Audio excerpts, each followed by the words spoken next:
नमस्ते। My expression podcast में मेरा भावना गुप्ता महेंद्र आपका हार्दिक स्वागत करती है। क्या आप भारतीय भाषा और साहित्य की समृद्धि के से मग्न सूत्र हैं? तो आज का कार्यक्रम जो हमारा इस बार का जो धारावाहिक है, वापस तमिल भाषा और हिंदी भाषा के बीच का एक समन्वयन है। और जो हमारा पॉडकास्ट है वो आज वापस तमिल भाषा की एक बहुत प्रसिद्ध साहित्यकारा को आपके सामने इस मंच पर मिलाने के लिए लेकर आए हैं।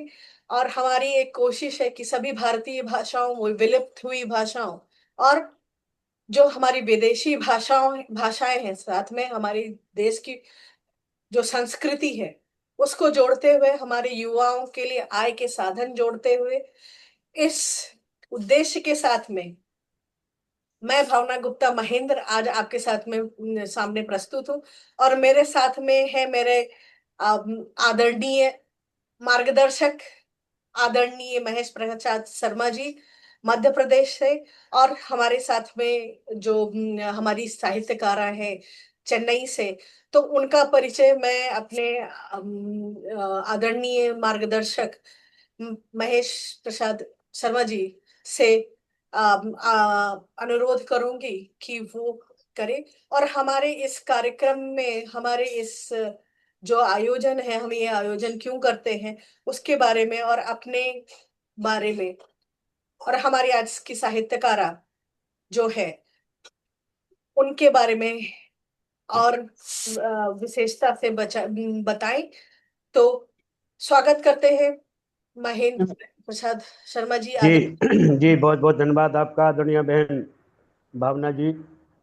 जैसा कि आज का ये कार्यक्रम है, वह हमारी आदरणीय बहन के प्रयासों से यहाँ पर, जो कि आदरणीय भावना गुप्ता जी, जो पालिंगो भाषा संस्थान की संस्थापक संरक्षिका हैं, और मैं महेश प्रसाद शर्मा माँ सरस्वती राष्ट्रीय काव्य मंच का संस्थापक हूँ। हम दोनों मिलकर हिंदी भाषा के लिए और अन्य भाषाओं के लिए हम निरंतर इस प्रयास में हैं कि ये भाषाएं आपस में समन्वय कैसे स्थापित करें और एक समन्वित भावधारा के माध्यम से हिंदी का भी प्रचार हो, दक्षिण भारतीय भाषाओं का भी प्रचार हो, उसमें तमिल, तेलुगु, मलयालम, कन्नड़, ये सभी भाषाओं का विकास हो। और उस विकास धारा में हिंदी का सहयोग किस प्रकार से हम कर सकते हैं, ये हम आज इस चर्चा के माध्यम से जानेंगे, समझेंगे। हमारे बीच में आदरणीय डॉक्टर राजलक्ष्मी जी कृष्णन, जो कि चेन्नई से हैं, और उनकी मूल भाषा तमिल है, लेकिन उन्होंने तमिलनाडु में रहते हुए भी तमिल के वातावरण में और हिंदी के प्रचार प्रसार के लिए लगातार 51-52 वर्षों से अपना समय, जो अमूल्य समय है, उसको दिया है। तो राज्य लक्ष्मी जी के लिए बताएं कि आपने कई राज्य स्तरीय और राष्ट्रीय स्तरीय जो प्रमाण पत्र हैं, सम्मान पत्र हैं, वो आपको प्रदान किए गए हैं। आपकी सेवा को विभिन्न सरकारों ने, विभिन्न मंत्रियों ने खूब सराहा है और आपका सम्मान भी खूब किया है। तो हमारे बीच में आज मुख्य वक्ता के रूप में आदरणीय डॉक्टर राजलक्ष्मी जी चेन्नई हैं। हम आपका स्वागत करते हैं, वंदन करते हैं और आपसे निवेदन करते हैं कि आप अपना संक्षिप्त परिचय से कार्यक्रम की शुरुआत करें। डॉक्टर राजलक्ष्मी जी, आपका स्वागत है। जी नमस्ते, वणक्कम। बहुत बहुत धन्यवाद आप लोगों को कि आपने मुझे इंटरव्यू के लिए बुलाया, साक्षात्कार के लिए बुलाया। तो मैं अपना छोटा सा परिचय देती हूँ। मैं, जैसे आपने कहा कि मैं लगभग 55 वर्षों से यहाँ दक्षिण भारत में तमिलनाडु में हिंदी का प्रचार प्रसार कर रही हूँ और नागरी लिपि की भी मैं प्रभारी हूँ। तमिलनाडु में बहुत से लोगों को मैंने नागरी लिपि परिषद का सदस्य बनाया है और यहाँ पर वेबिनार वगैरह करती हूँ नागरी लिपि में। और शिक्षा मंच की भी मैं यहाँ पर, काव्य शिक्षा मंच की भी मैं अध्यक्षा हूँ। तो मेरा मुख्य काम, यद्यपि मेरी मातृभाषा तमिल है, परंतु मैं हिंदी का ही प्रचार प्रसार कर रही हूँ। और क्योंकि 1971 में मेरा मेरा विवाह हुआ था। मैं तो वैसे जबलपुर से मैंने बीएससी किया, तो उस समय केवल मैंने बीएससी ही किया था मैरिज के समय। और फिर उसके बाद चेन्नई में आके बस गई, क्योंकि मेरे हस्बैंड जो है, पति जो है, वे चेन्नई में काम करते थे, तो यहाँ पर आ गई। तो उस समय जब मैं यहाँ आई थी 1971, तब उस समय मेरे पति और मैं तो बीएससी, वैसे मेरे जो ग्रेजुएशन था बीएससी में साइंस की स्टूडेंट थी, बायोलॉजी और केमिस्ट्री की। परंतु यहाँ पर भी मैं एमएससी करना चाहती थी साइंस में। परंतु यहाँ इन लोगों के कहने से इन्होंने कहा कि यहाँ पर हिंदी का विरोध है, तो आपको हिंदी पढ़ना है, हिंदी अच्छी तरह से पढ़ना है, हाई क्वालिफिकेशन लेना, पीएचडी करना है। तो सासू माँ और मेरे पति के कहने से मैंने यहाँ पर हिंदी विशारद प्रवीण पहले किया, और उसके बाद में एमए में ज्वाइन की, फिर एमफिल किया, और यहाँ से दक्षिण भारत हिंदी प्रचार सभा से मैंने पीएचडी किया। और उस समय भी मैं स्कूल में केवल मेरा क्वालिफिकेशन कम था, तो इसीलिए मैंने यहाँ पर पहले स्कूल में भी ज्वाइन किया, और स्कूल में ज्वाइन करके मैंने विशारद और प्रवीण और एमए सब कुछ मैंने अध्ययन किया। और उसके बाद काम, स्कूल में भी काम करती थी। और मेरा एमफिल होने के बाद में मैं यहाँ एक कॉलेज में ज्वाइन कर लिया मैंने, तो विमेंस कॉलेज, अन्ना आदर्श विमेंस कॉलेज, महिलाओं का कॉलेज था, जहाँ पर कि मैं लगभग मैंने 20 वर्षों तक वहाँ पर एचओडी के पोस्ट पर काम किया। उसके बाद प्रोफेसर भी बन गई, और 1985 में मैंने पीएचडी किया दक्षिण भारत हिंदी प्रचार सभा से। तब से लगातार मैं लिखती भी रही, और मतलब प्रचारकों को भी तैयार करती रही, और घर में भी लोगों को स्पोकन हिंदी सिखाती थी। और अभी भी मैं यद्यपि व्यस्त हूँ, अभी मेरी एज अवस्था जो है 82 ईयर्स की हो गई हूँ मैं अभी, फिर भी मैं अभी जो भी बच्चे मेरे पास आते हैं स्पोकन हिंदी सीखने के लिए, माने बोलचाल की हिंदी, तो यहाँ पर मैं एक ऐसे व्यक्ति को हिंदी सिखा रही हूँ, ऑडिटर है, 65 ईयर्स का है, 65 वर्ष का है वो, परंतु उसको वर्ण बिल्कुल मालूम नहीं है, आ ई का खा गा कुछ नहीं आता। परंतु मैं हिंदी सिखा रही हूँ उसको बोलचाल की, क्यों भाषा, क्योंकि वो ऑडिटर है, और कभी बम्बई जाता है, कभी दिल्ली जाता है, तो उसको हिंदी बोलने में और समझने में बहुत तकलीफ होती है। तो हिंदी प्रचार सभा से स्पोकन हिंदी की परीक्षाएं ली जाती हैं, तो पहला, दूसरा, तीसरा और चौथा 4 एग्जाम होते हैं। तो मैं आपको बताना चाहती हूँ कि उसको यद्यपि वर्ण बिल्कुल नहीं मालूम, आ ई या का खा गा घा कुछ भी नहीं आता उसको, परंतु जब मैं बोलती जाती हूँ कि आपका शुभ नाम क्या है, आप कहाँ जा रहे हैं, आप क्यों, क्या अपना काम करते, इस प्रकार जो भी मैं बोलती हूँ वो वह अंग्रेजी में या तमिल में लिखता है, जो भी मैं बोलती हूँ। और वैसा उसने परीक्षा, मतलब पहला, प्रथम परीक्षा, द्वितीय परीक्षा, तृतीय परीक्षा, सारा उसने कवर कर लिया है। अभी 30 तारीख को उसकी चौथी परीक्षा थी, उसमें भी उसने बहुत अच्छी तरह एग्जाम लिखा है। हमेशा उसको 98-99% मार्क्स मिलते हैं। तो मेरा ये कहना है कि बिना वर्ण सीखे, बिना वर्ण सीखेंगे तो बहुत अच्छा है, और अच्छी उसकी हिंदी हो सकती है। परंतु वर्ण बिना सीखे उसने चारों एग्जाम लिखे हैं, और सब जगह आराम से वह यात्रा करता है, बैंगलोर, बॉम्बे, पूना, दिल्ली, सब जगह, और अपने ऑडिटर का काम जो है वह सुचारू रूप से करता है। तो मैं यहाँ पर ये लोगों को यह बताना चाहती हूँ कि हिंदी सीखने के लिए कोई अवस्था नहीं है, कोई वय नहीं है, कोई वर्ष नहीं है, कितने भी एज के, सबसे, वही मैंने कहा, सबसे छोटा व्यक्ति जो है अभी 65 ईयर्स का है, और उससे भी ज्यादा लोग भी सीखना चाहते हैं। तो मेरे पास कम समय है, तो जितना मुझे टाइम मिलता है उसमें मैं उनको स्पोकन हिंदी सिखाती हूँ। और मेरी इच्छा है कि जल्दी से जल्दी, यहाँ सब वैसे समझते हैं कि दक्षिण भारत में हिंदी का बहुत विरोध है, तो हो सकता है, पर मुझे नहीं लगता है कि विरोध है। क्योंकि आप देखते होंगे कि दक्षिण भारत हिंदी प्रचार सभा एक ऐसी संस्था है दक्षिण भारत में, न केवल दक्षिण भारत में, तमिलनाडु में, परंतु त्रिची में भी है, हैदराबाद में भी है, कर्नाटक में भी है इसकी संस्था। तो यहाँ से प्रति वर्ष लाखों की संख्या में लोग हिंदी सीख रहे हैं, सीख कर निकल रहे हैं।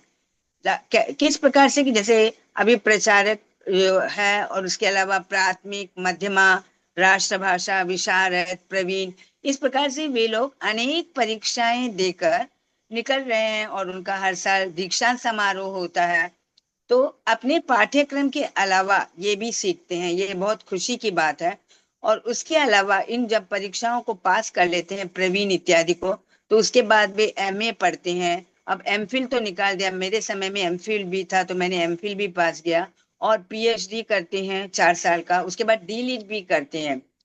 तो मेरे ख्याल से फिर यहाँ हिंदी का विरोध कैसे, लोग प्रिय होकर अच्छी तरह से अच्छी मन लगाकर सीख रहे हैं। और यहाँ आप गली गली हिंदी ट्यूशन भी देख सकते हैं। लोग प्रचारक जो हैं वे हिंदी सिखाते हैं। जैसे किसी को समय नहीं मिलता दक्षिण भारत हिंदी प्रचार सभा में जाने के लिए, तो वे घर में सिखाते हैं, विशारद, प्रवीण, प्रचारक। और 6-6 महीने में इनका एग्जाम होता है, और वे एग्जाम कंडक्ट करते हैं दक्षिण भारत में। तो यहाँ पर हिंदी का कोई विरोध नहीं है, सभी लोग आराम से हिंदी सीख रहे हैं। यहाँ से यहाँ तक मैं कह सकती हूँ कि जब उत्तर भारत के लोग यहाँ आते हैं तो उनको कोई तकलीफ नहीं होती है, क्योंकि जो यहाँ पर रिक्शा वाले हैं, ऑटो वाले हैं, दुकानदार हैं, वे भी थोड़ी बहुत हिंदी समझ लेते हैं और आपको उत्तर दे सकते हैं। तो इसीलिए मेरा ये कहना है कि दक्षिण भारत में हिंदी का कोई विरोध नहीं है, और मैं भी उन लोगों को बड़े प्रेम से हिंदी सिखाती हूँ। कई लोगों को बोलचाल की हिंदी सिखाती हूँ। बहुत से स्कूल से भी बच्चे आते हैं मुझसे सीखने के लिए हिंदी, उन लोगों को भी मैं हिंदी सिखाती हूँ। ऑफ कोर्स यहाँ पर वातावरण नहीं है, सब तमिल में ही घर में बोलते हैं, बाहर भी तमिल बोलते हैं, तो माहौल नहीं है हमारे यहाँ। फिर भी वे लोग हिंदी सीखना चाहते हैं। तो इसलिए मैं दृढ़ता पूर्वक ये कह सकती हूँ, राजनीतिक मामले में मैं नहीं पढ़ना चाहती। हो सकता है वह विरोध हो, परंतु यहाँ पर सभी लोगों को हिंदी से बहुत प्यार है, वे हिंदी सीखना चाहते हैं। और अभी तो देखिए, पहला पहला जो लैंग्वेज है विश्व में, अंग्रेजी का बोलबाला है, फिर चाइनीज है, फिर तीसरे नंबर पर हिंदी है। तो मेरा ये कहने का तात्पर्य है कि बहुत ही शीघ्र जो है हिंदी जो है वह दूसरे नंबर पर आ जाएगी। चाइनीज, चीनी के बाद में अभी तो चीनी है दूसरे नंबर पर, पहला अंग्रेजी है, फिर चीनी है, फिर हिंदी है। तो जरूर से हिंदी जो है वह दूसरे स्थान पर आ जाएगी। और मैं भी ये भी कहना चाहती हूँ, ना केवल भारत में परंतु विश्व में भी हिंदी की लोकप्रियता आप देख सकते हैं। कहीं भी आप जाइए, विश्व के किसी भी कोने में आप चले जाइए, कोई ना कोई तो आपको हिंदी बोलने वाला मिल जाएगा। और पहला क्वेश्चन वे यही करेंगे कि आप भारत से आई हैं, भारत के किस स्थान से आई हैं, तमिलनाडु से आई हैं, या मध्य प्रदेश से आई हैं, या दिल्ली से आई हैं। तो इस प्रकार से जब वह हिंदी बोलते हैं तो हमें बहुत खुशी होती है कि हम ये नहीं कह सकते कि देखो विश्व में, विदेशों में हिंदी नहीं है, क्योंकि लगभग 150 विश्वविद्यालय हैं विश्व में, जहां पर कि लोग हिंदी सीखते हैं, हिंदी सिखाई जाती है। 150 विश्वविद्यालय में, वहां पर भी अनुसंधान के कार्य हो रहे हैं, अनुवाद के कार्य हो रहे हैं, अनेकों कार्य हो रहे हैं। तो इसलिए हम नहीं कह सकते हैं कि हिंदी कोई नहीं जानता। और भारत में तो लगभग 3/4 लोग हिंदी अच्छी तरह से जानते हैं। और दक्षिण भारत में भी अभी कुछ दिनों के बाद, कुछ वर्षों के बाद ही मेरे ख्याल से सभी लोग, 100% लोग हिंदी जान सकेंगे। इतनी तीव्र गति से हिंदी का प्रचार और प्रसार और विकास हो रहा है। दूसरी भाषा, मैं दूसरी भाषाओं के बारे में बोलती हूँ। हमारे लिए सभी भाषाएं महत्वपूर्ण है, चाहे वह अंग्रेजी ही क्यों ना हो, अंग्रेजी भी सीखे। हमें किसी भी भाषा से द्वेष नहीं है। और हिंदी जो है बहन के रूप में सभी भाषाओं को इकट्ठा करने में लगी हुई है। सभी विभिन्न भाषाओं के माध्यम से हिंदी हमारे बहुत निकट है।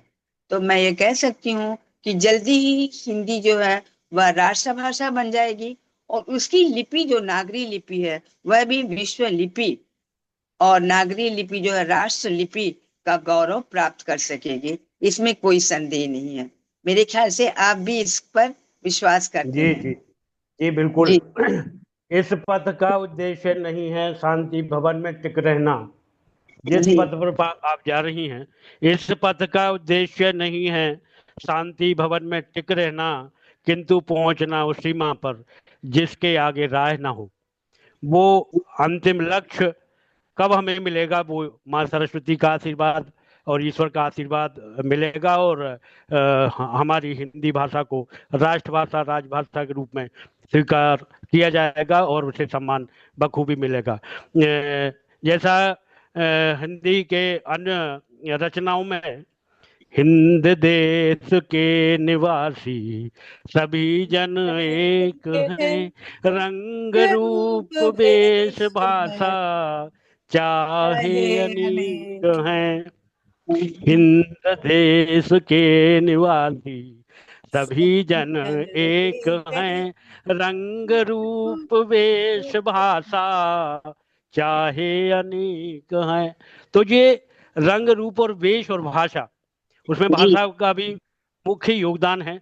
और भाषा अपने आप में उस क्षेत्र की एक प्रतिनिधित्व करती हुई ध्वनि है, जी और प्रत्येक भाषा जिसका जन्म हुआ है वो अक्षुण्ण रहना चाहिए। हाँ, ऊपर नीचे उसके मान सम्मान में या उसके व्यवहार में लाने में कमी या ज्यादा हो सकता है उसका प्रतिशत, लेकिन प्रत्येक भाषा जिस भाषा ने जन्म लिया है जी वो हाँ उस भाषा का अस्तित्व रहना ही चाहिए। और उन भाषाओं में आपस में समन्वय स्थापित यदि होगा तो हम अकेले ना पढ़कर हम सामूहिक रूप से उनका उत्थान करने में सहयोगी और मददगार साबित हो सकते हैं। जैसे मान लीजिए हिंदी हिंदी जी का प्रचार और प्रसार दक्षिण भारत में आप कर रही हैं, और हम मध्य प्रदेश में होते हुए भी आप जैसा काम हम नहीं कर पा रहे। जी हम उतनी मेहनत नहीं कर पा रहे जितना आप इसमें लगी हुई हैं। आपको सम्मान मान की कोई चिंता नहीं कि मिलेगा कि नहीं मिलेगा, जी लेकिन कर्म पथ पर निरंतर आगे आप बढ़ रही हैं, ये सबसे बड़ी उपलब्धि है। जी हाँ तमिल भाषा जो है वो बहुत अच्छी भाषा है, उसका भी विकास होना चाहिए, और विकास इस रूप में होना चाहिए कि जो हिंदी की जो भाषा है वो विकसित भाषा है और व्यवहारिक भाषा है। तो जो लिखा जाता है वही बोला भी जाता है, जी जो हाँ वही समझा जाता है। तो ये चीजें जो है वो तमिल में भी इनका अनुकरण किया जाना चाहिए। कुछ चीजें हिंदी की व्याकरण से ली जानी चाहिए, और जी ऐसे एक समन्वित स्वरूप का विकास हो, एक मॉडल ऐसा तैयार हो जिससे कि हिंदी भाषा की कुछ अच्छाइयाँ, कुछ तमिल की अच्छाइयाँ वो हिंदी में भी लें, और हिंदी वाले तमिल की भी लें। तो इस प्रकार से समन्वित रूप से हम इस ओर आगे बढ़ सकते हैं, और भाषाएं तो एक दूसरे का आश्रय पाकर विकसित होती हैं। जी जैसे हाँ व्यक्ति अकेला कुछ नहीं कर सकता, ऐसी भाषा अकेला कुछ नहीं कर सकती, लेकिन यदि साहित्यकारों की उसमें भूमिका हो, जो उसके राजनैतिक रूप से संरक्षण उसे प्राप्त हो, और उन बातों को ध्यान पूर्वक लागू किया जाए जिनकी आवश्यकता है।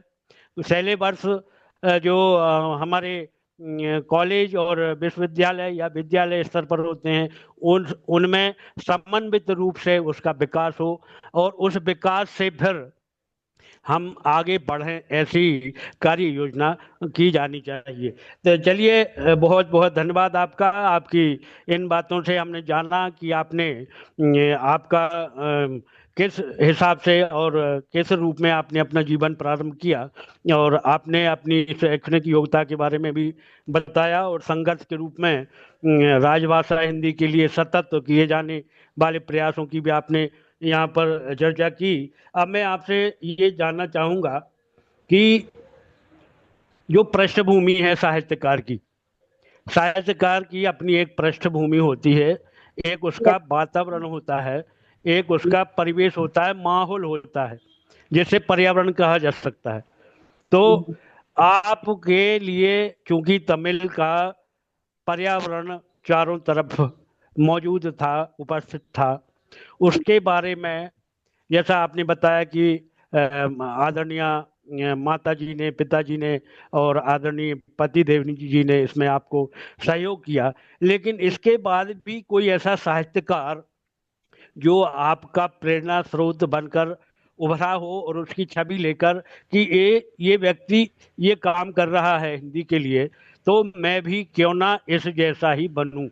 तो ऐसा मैं हम आपसे जानना चाहेंगे कि वह पूर्ण प्रेरणा स्रोत पुरुष या आदरणीय माता बहन कौन है जिससे प्रेरणा लेकर आपने हिंदी की ओर अपना रुख किया, आदरणीय। जी, ऐसे मेरे बहुत सारे गुरु हैं, सबसे प्रमुख जो थे डॉक्टर शेषन जी। इनकी मातृभाषा तमिल है, परंतु इन्होंने अब स्वर्गीय डॉक्टर शेषन जी, इन्होंने कहा कि तुमको मतलब घर में नहीं रहना है और हिंदी साहित्य के लिए बहुत काम करना है। तो उनकी मातृभाषा भी तमिल थी, परंतु उन्होंने बहुत सारे ग्रंथ लिखे, बहुत सारे ग्रंथ लिखे। उसी प्रकार से बाल शौरी रेड्डी जी थे, उन्होंने भी, वो भी मेरे मार्गदर्शक थे। उन्होंने भी कहा, तेलुगु थे वो, परंतु हिंदी में उन्होंने सेतु का काम किया, साहित्य सेतु का काम किया। उसी प्रकार से सुंदरम जी, जिनकी मातृभाषा कन्नड़ थी, आप लोग भी उनसे परिचित होंगे, सुंदरम जी से, जी स्वर्गीय सुंदरम जी। उन्होंने भी मैंने बहुत सारी किताबें, लगभग मैंने उनकी, इन लोगों की प्रेरणा से लगभग मैंने 13 पुस्तकें मेरी प्रकाशित हो चुकी हैं, कविता के रूप में, कहानी के रूप में और गद्य के रूप में। तो तिरुज्ञान संबंधर एक बहुत सुंदर ग्रंथ है, बहुत अच्छा ग्रंथ है तिरुज्ञान संबंधर, जो मेरे, जिसके के लिए मेरे डॉक्टर सुंदरम जी ने मेरा मार्गदर्शन किया। और उन्होंने कहा कि एक ग्रंथ को तिरुज्ञान संबंधर बहुत बड़े ज्ञानी थे, तो शैव संत के थे, तो वे केवल 16 वर्ष तक ही जीवित रहे। पर उस 16 जी वर्ष की अवस्था में इन्होंने इतने अधिक काव्य ग्रंथ लिखे हैं कि मतलब हमको पढ़ने से ही ताजुब होता है। 16 साल का व्यक्ति तो यहाँ कुछ नहीं करता, 16 साल तक ही वे जीवित रहे। तो इसी प्रकार से डॉक्टर शेषन जी ने और बाल शौरी रेड्डी ने, मुख्यतः मुझे डॉक्टर बाल शौरी रेड्डी जो तेलुगु के साहित्यकार थे, उनका भी मतलब देहांत हो गया, तो उन्होंने ही मुझे मार्गदर्शन किया। और उनके कारण ही मैंने सबसे पहला जो अपना ग्रंथ लिखा, उन्होंने कहा कि आप ऐसे ही केवल हिंदी का विकास नहीं हो सकता, आपको ग्रंथ लिखना है। तो जो सबसे पहले मैंने जो अपनी किताब प्रकाशित की, उसका नाम था दक्षिण के तट से, निबंध संग्रह, मेरा प्रथम काव्य संग्रह है, प्रथम संस्करण है। तो वो जुलाई 2013 में मैंने प्रकाशित किया। तो उसमें दक्षिण के तट से में सभी मतलब जो दक्षिण भारत के लोग हैं, साहित्यकार हैं या यहाँ की कला है, मतलब दक्षिण भारत में जो कुछ भी विवरण है उसके बारे में मैंने लिखा। और उसके बाद में इसका 2 संस्करण प्रकाशित हुआ मेरा। फिर शंबुक एवं युगबोध मैंने प्रकाशित किया। शंबुक तो आप जानते होंगे, हरिजन था। और जगदीश गुप्त जी का, जी जी जी। जी जी। हाँ, उनका मैंने प्रकाशित किया। उसके बाद में चिर प्रतीक्षा कहानी, जिसमें कि तमिल के बहुत से कहानियां हैं, छोटी छोटी कहानियां, उसका मैंने हिंदी में अनुवाद किया, चिर प्रतीक्षा कहानी, और जो कि जनवरी 2017 में प्रकाशित किया। फिर मेरे गुरुवर जो कोयम्बतूर में गुरु जी हैं, वो उनके बारे में वो जो ग्रंथ जो है तमिल में है, उसका मैंने हिंदी में अनुवाद किया। मेरे गुरुवर तमिल से अनुदित है। और संत तिरुज्ञान संबंधर तो मैंने बता दिया, तमिल शैव संत की कहानी है पूरी उसमें। और उसके बाद में मेरे सियाराम शरण गुप्त, मेरे जो पीएचडी का विषय था, सियाराम शरण गुप्त जी का था, पूरा पीएचडी मैंने उन्हीं के इस पर किया है। तो उनके काव्य में राष्ट्रीय चेतना क्या थी, ये अलग से मैंने पुस्तक प्रकाशित की है। ये लगभग 2022 में मैंने प्रकाशित की है। और उसके पास छुपन छुपाई, आप जानते हो होंगे भगवत दुबे जी के बारे में, जो जबलपुर के बहुत बड़े राइटर हैं, भगवत दुबे जी। उन्होंने जी जी छुपन एक कविता लिखा, मतलब कविता है और 100 पेजेस के कुछ हैं, उन्होंने लिखा है। उसका मैंने तमिल अनुवाद किया है, छुपन छुपाई। भगवत दुबे तो आप जानते होंगे। और इसके जी लिए मुझे जबलपुर से कादम्बरी से सम्मान से भी सम्मानित किया गया, उन्होंने सम्मानित किया। और फिर उसके बाद में मैंने सोचा कि चलो ये सब तो लिखती हूँ मैं, कवि काव्य संकलन भी होना चाहिए। तो हृदय स्पंदन और वंदना के स्वर, 2 मैंने काव्य संकलन का प्रकाशित किया 2021 में। 2 मेरे काव्य संकलन प्रकाशित हुए हैं। और उसके बाद मैंने तमिल संस्कृति पर भी लेख लिखा है, वो लगभग 200 पेजेस का, 200 पेजेस का उत्कृष्ट तमिल साहित्य और संस्कृति, ये 2021 में लिखा है मैंने। इसके लिए डॉक्टर शेषन जी हैं, उन्होंने मेरी बहुत मदद की, मार्गदर्शन किया।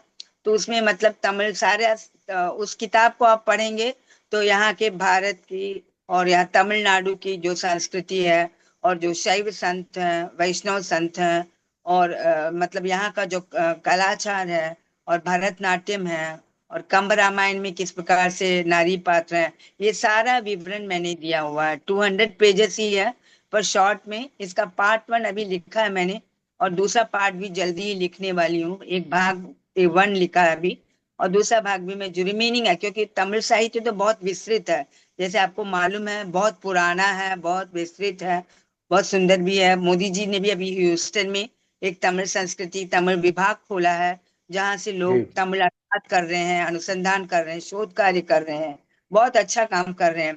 तो ये उत्कृष्ट तमिल साहित्य और संस्कृति पुस्तक यदि आप पढ़ेंगे तो आप उसमें से हमारे तमिल मतलब तमिलनाडु में क्या कलाचार है, क्या संस्कृति है, आदरणीय जी, थोड़ा सा मैं आपको बीच में खान पान, कर ये रहा बात हूँ जान प्रश्न। सकते हैं। जी। मैं और तमिल मैंने जी। जो तमिल में लिखा है महाभारत, उसका मैंने हिंदी में अनुवाद किया है, जिसके लिए कि अभी हमें गृह मंत्री जी से हमें सम्मानित किया गया, गृह मंत्री जी ने। जी बताइए। हाँ, बीच में आपने बोला वो मैं ये पूछ रहा था कि जैसे मान लीजिए हमको तमिल सीखना है, जी, और मेरा भी यही प्रश्न तमिल आया था। इस हिसाब से सीखना है कि हम उसमें रचनाकार की भूमिका में आ सकें, तो हमें किन व्याकरणिक परेशानियों का सामना करना पड़ेगा, या किन कठिनाइयों का सामना करना पड़ेगा कि हम हिंदी से तमिल की व्याकरण सीखकर और उसे अपने शब्दों में अभिव्यक्त कर सकें? तो इसके लिए क्या करना पड़ेगा? नहीं, इसके लिए तो आजकल बहुत से लेखकों ने, जो तमिल राइटर्स हैं, उन लोगों ने तमिल सीखो, 30 डेज में तमिल सीखो। तो क्योंकि मैं एक बात बताना चाहती हूँ कि तमिल की जो लिपि है बहुत कठिन है, आपको सीखने में वर्षों लग जाएंगे।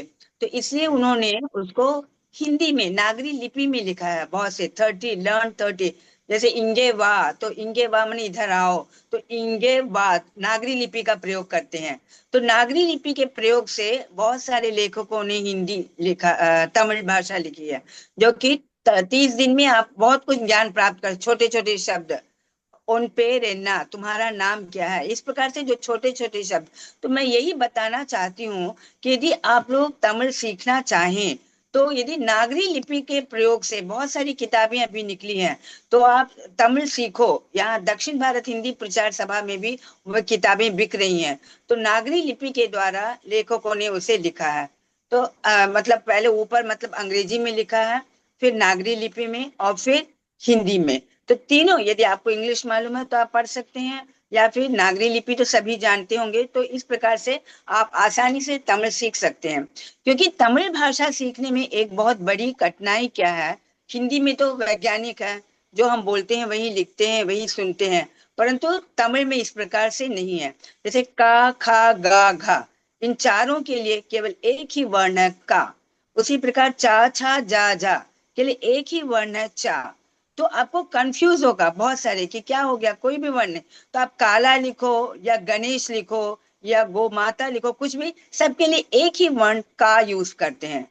तो आप क्या करेंगे, अब गणेश लिखेंगे तो गणेश पढ़ेंगे, क्योंकि का ही एक वर्ण है, ठीक है ना। तो उसी प्रकार से बाटा, बा के लिए वहां पर वर्ण ही नहीं है। तो क्या लिखा जाता है दुकानों में, पाटा। तो यदि आप लोग को तमिल नहीं मालूम तो आप क्या करेंगे, पाटा ही पढ़ेंगे, परंतु लिखा रहता है बाटा, क्योंकि बा नहीं है वर्ण वहां पर। पा, फा, बा, भा के लिए पहला वर्ण जो है पा, वही है, बा वर्ण नहीं है। तो जरूर कंफ्यूज होगा, क्योंकि लिपि के यदि अनुसार तमिल आप सीखेंगे तो आपको कठिनाई होगी। तो इसीलिए यहाँ पर आजकल बहुत से लेखकों ने, मैं भी वही करना चाहती हूँ कि नागरी लिपि के माध्यम से तमिल सीख रहे हैं, नागरी लिपि के माध्यम से। तो मैं भी यही कहना चाहती हूँ कि उत्तर भारत में भी यदि बच्चों को एक पाठ्यक्रम, एक विषय जरूर पढ़ना चाहिए, या तमिल हो या मलयालम हो या तेलुगु हो या कन्नड़ हो, कोई एक भाषा बच्चों को सिखाया जाए पाठ्यक्रम में, और नागरी लिपि के माध्यम से वे सीखें तो मेरे ख्याल से उनको कोई परेशानी नहीं होगी, बिल्कुल। जल्दी सीख लेंगे। इसलिए दक्षिण भारत में जो है एक पुस्तकालय है और दक्षिण भारत से संबंधित है, वहां पर ऐसी किताबें अधिक मात्रा में बिक रही हैं, ज्यादा से ज्यादा बिक रही हैं कि learn Tamil, learn Malayalam, learn Kannada और तेलुगु, ये जो भी सभी सीख सकते हैं, सभी नागरी लिपि के माध्यम से और अंग्रेजी के माध्यम से। अंग्रेजी के माध्यम से भी उन लोग किताब तैयार करते हैं, तो आप लोग उसमें सीख सकते हैं। हाँ, लिपि में हम माहौल में यहाँ आएंगे तो आप लोग 1 महीने में सीख जाएंगे, लोगों को बोलते हुए देखते देखते आप सीख जाएंगे। परंतु वहां पर ये और जल्दी आप सीखना चाहते हैं तो इन किताबों को और उनकी किताबों के भी प्राइस ज्यादा नहीं रहते, तो लर्न तमिल इस प्रकार से आप लेकर 30 दिन में कुछ तो सीख सकते हैं। छोटे छोटे, जैसे इधर बैठो इंगे ओकर, यहाँ बैठो, नी एन्ना पढ़ रहा है, तुम क्या कर रहे हो, ऐसे थोड़े थोड़े आप छोटे छोटे शब्द सीख सकते हैं, आसानी से ये सीख शब्द सकते हैं। उनके तो लिए भी बहुत बहुत फायदेमंद हो सकते हैं। तो जो हमारे जी, अलग अलग ये सब को भी प्रांतों से जाते हैं नौकरियां जी, करने के लिए उन लोगों को या घूमने के बता लिए। रहे हैं। हाँ, मैंने अभी बताया ना एग्जाम्पल, एक ऑडिटर है, उसने ऐसे 3 एग्जाम पास कर लिए, बहुत अच्छी हिंदी अब बोल रहा है, बहुत अच्छे। तो उसी प्रकार से किताबें हैं, किताबों के सहारे आप सीख सकते हैं, जिसमें कि नागरी लिपि के बारे में लिखे रहते हैं। जैसे ओन पे रेन्ना, तो उन लोग ऐसे लिखे ओन पे रेन्ना, ऐसे करके लिखे रहते हैं उसमें, तो उसके जरिए आप सीख लेंगे जल्दी से। और पर एक माहौल भी चाहिए, यदि आपके कोई दोस्त हैं तमिल में बोलेंगे तो आप भी उनको बोलते सुनकर जल्दी से सीख सकते हैं। पर लिपि के जरिए यदि आप सीखना चाहेंगे तो आपको थोड़ा टाइम लगेगा, क्योंकि मैंने जैसे कहा कि ऐसे इंग्लिश में भी आप देखते हो बीयूटी बट कहते हैं, पीयूटी पुट कहते हैं, तो हम नहीं सकते, मेजर लिखा जाता है, मायर पढ़ा जाता है। तो इस प्रकार अंग्रेजी में भी बहुत कंफ्यूजन होता, तो इसी प्रकार से तमिल, तेलुगु, मलयालम सभी में। परंतु आप यदि उसको नागरी लिपि के माध्यम से पढ़ेंगे या अंग्रेजी के माध्यम से तो जल्दी से सीख सकते हैं। लिपि भी, आपको लिपि सीखने में थोड़ा टाइम जरूर से लगेगा, हम लोगों के लिए ही कठिन रहता है अभी भी लिपि सीखने में। लिपि सीखने में आपको बहुत वक्त लग सकता है, पर इस माध्यम से आप किताबें हिंदी प्रचार सभा से लेकर पढ़ेंगे तो मेरे ख्याल से आपको 1 महीने में थोड़ा बोलने लायक आप हो जाएंगे। जी बिल्कुल, मैं जी। इस चीज से सहमत हूँ कि जिस तरीके से नहीं, एक मेरा जी भैया। मेरा ये प्रश्न था आपसे, मेरी ये भीतर से भावना जागृत हो रही थी कि आप चूंकि तमिल का वातावरण आपका चारों तरफ, और आपने जी है। साहित्य हिंदी सीखी, तमिल भी आप जानती हैं, तो आपने जी हाँ। पहले हिंदी सीखी या पहले आपने तमिल सीखी? नहीं, हमारा हाँ। मतलब जी। मैंने पहली कहा जबलपुर से किया है बीएससी। तो हायर सेकेंडरी तक हम लोगों का जो था मीडियम था, हिंदी मीडियम था, और कॉलेज में हमारा इंग्लिश मीडियम था।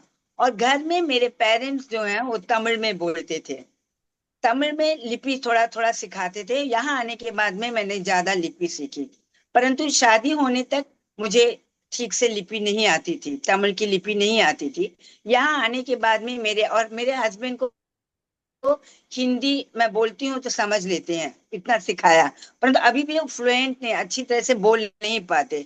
तो उन्होंने मुझे तमिल सिखाया, इस प्रकार से लिखना, इस प्रकार से बोलना, इस प्रकार से ट्रांसलेट करना उन्होंने सिखाया। और मैंने उनको हिंदी सिखाया कि बोलना कैसे, हिंदी बोलते हैं। तो ये अब ये आप लोग हिंदी ये बोलते हैं वो दाम्पत्य जीवन का एक अलग ही सामंजस्य है, जहाँ भाषाएं एक अलग ही रोचक रोमांच लेके आती हैं कि एक एक जन जी लिपि जानते हैं, एक जन केवल भाषा जानते हैं, और दोनों लोग मिलके एक दूसरे की भाषाओं का अनुवाद कर रहे हैं।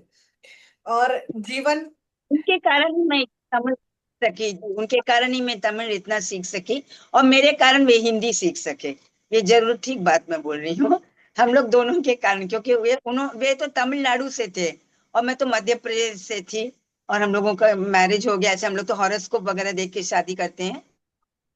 तो एनीवे मुझे चेन्नई में आने में डर रही थी पहले तो मैं, बट सहज रूप से अब तो शादी के इतने 56 ईयर्स हो गए हैं शादी होने के बाद में, तो अब अच्छी तरह से मतलब अंडरस्टैंडिंग, शुरू से ही हम लोग में अंडरस्टैंडिंग थी।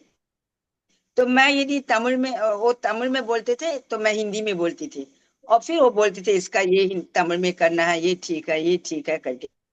मुझे, मैं घर में तो वहाँ तमिल बोलती थी पर उतनी अच्छी तमिल नहीं बोलती थी, क्योंकि वहाँ नॉर्थ में तो कोई हिंदी ही ज्यादा बोलते हैं, वो भी जबलपुर में। हमारे पेरेंट्स कभी तमिल बोलते थे, कभी हिंदी बोलते थे, सब मिक्स मिला हुआ। तो यहाँ आने के बाद ही मैंने तमिल लैंग्वेज अच्छे से सीखी। यहाँ आने के बाद अपनी सासू माँ से और मेरे हस्बैंड से अच्छी तरह सीखा।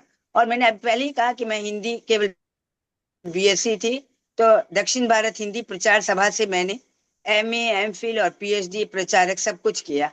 इसलिए मेरी हिंदी बहुत अच्छी है, मैं वहीं से मेरा ज्ञान यही प्राप्त यही हुआ। जानना चाहूंगी कि दक्षिण भारत। जैसे आप परिवार से आए, यहाँ पे हिंदी थी, और उसके बाद में जब आप तमिलनाडु गए, तो जो शुरुआती आपकी शादी के जो माहौल रहा, और उसके बाद में जब आपने वापस पढ़ाई शुरू करी, बिल्कुल अलग, मतलब आपका विषय भी बदल गया। आपका जो रुचि थी, जो विज्ञान में रुचि थी, वो विज्ञान से हिंदी तक की रुचि आना बहुत बड़ी बात है। एक पूरा का पूरा एक जगह से दूसरा स्थानांतरण होना, वो एक उसमें अपना अपनी रुचि करना, और शायद आपकी रुचि रही भी हो लिखने के लिए। तो उस समय पारिवारिक सामंजस्य के साथ साथ में आपने सामाजिक सामंजस्य को कैसे किया, क्योंकि एकदम पूरा ही विरोधाभास था। जी हाँ, बहुत संघर्षमय जीवन था। तो जी।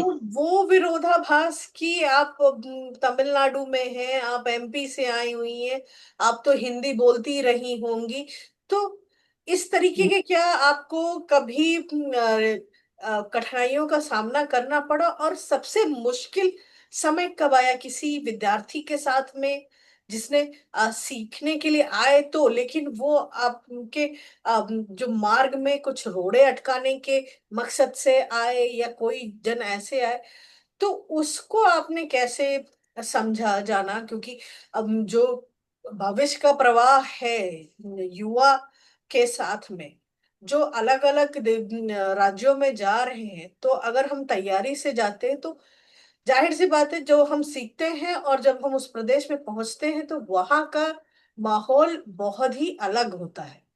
तो दोनों के सामंजस्य को जी हाँ। बिठाने के लिए आपने कैसे किया, तो मनोस्थिति कैसी होनी चाहिए, चाहे वो समय बहुत, लेकिन वो सं- आज के समय से कहीं कहीं विरोधाभास वाला समय था।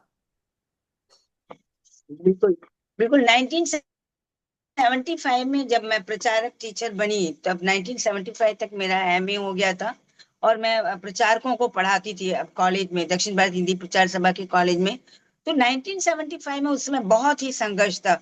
मतलब जो तमिल लोग थे वे गेट बंद कर देते थे और पेंट वगैरह काली कर देते थे, अंदर नहीं जाने देते हमें सीखने के लिए। तो मैं उन लोगों को तमिल में समझाती थी कि हम लोग मतलब बोझ नहीं बन रहे हैं, आप पर थोप नहीं रहे हैं हिंदी सीखने के लिए, पर फ्यूचर में, भविष्य में जो हिंदी है, नॉर्थ में आप लोग जाओगे तो कुछ काम मिलेगा आपको, व्यापार के जरिए आपको काम करना पड़ेगा, तो वहां से आपको जो समझने में मुश्किल नहीं होगा, इसीलिए आपको हिंदी सीखना जरूरी है। तो मैं प्रचारक लोगों को भी सिखाती थी।